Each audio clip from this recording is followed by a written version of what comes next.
2008 के 26/11 मुंबई आतंकी हमले को 17 साल हो चुके हैं, पर कांग्रेसियों के इनएक्शन पे आज भी बात होती है। हाल ही में कांग्रेस के बड़े नेता और यूपीए सरकार में गृह मंत्री रहे पी चिदंबरम ने ये माना था कि 26/11 हमले के बाद कांग्रेस ने कोई कदम नहीं उठाया क्योंकि उन पर अमेरिका का दबाव था।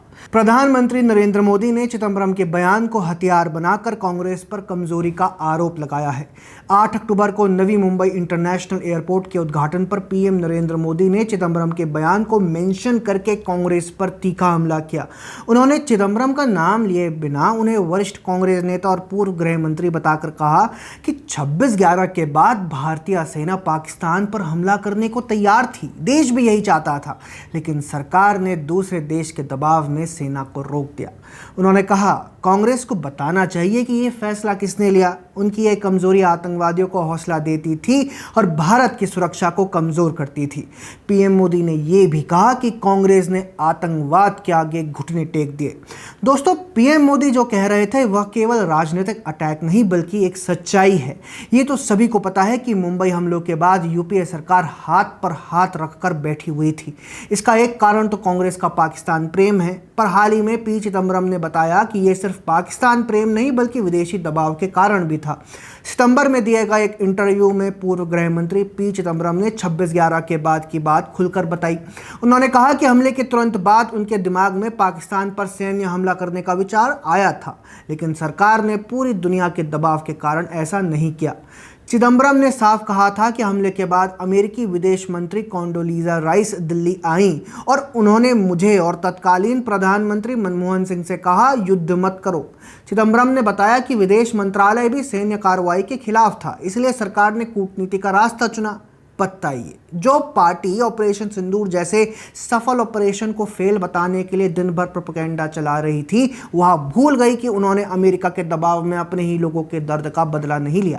आज अमेरिका के साथ भारत के रिश्ते थोड़ी मुश्किल स्थिति से गुजर रहे हैं क्योंकि हमारी सरकार ने देशवासियों को प्राथमिकता दी है।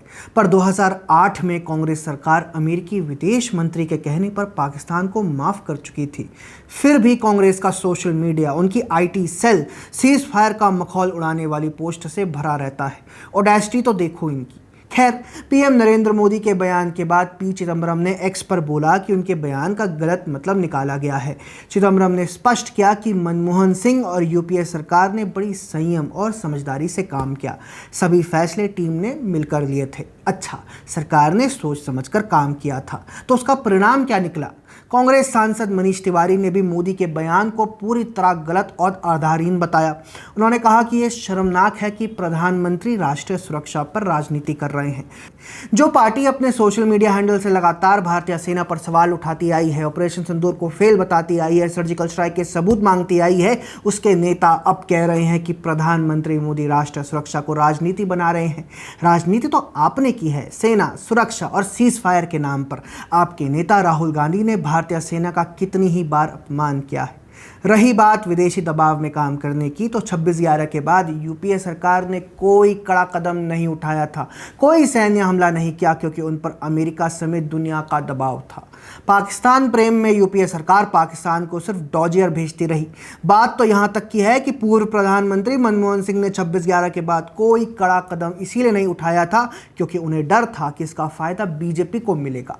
वहीं मोदी सरकार ने हर आतंकवादी हमले का जवाब कड़े तरीके से दिया है। उरी हमले के बाद सर्जिकल स्ट्राइक की, पुलवामा के बाद बालाकोट एयर स्ट्राइक्स हुई, अप्रैल 2025 के पहलगाम हमले पर ऑपरेशन सिंदूर में पाकिस्तान के आतंकी ठिकानों पर सीधा हमला हुआ। इस बार ऐसी कोई घटना नहीं रही जब हमारे लोगों का बदला नहीं लिया गया।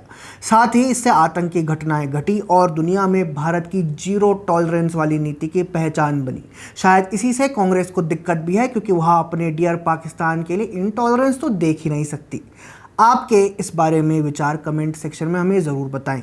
वीडियो पसंद आई हो तो लाइक, शेयर और सब्सक्राइब करना ना भूलें। जय हिंद।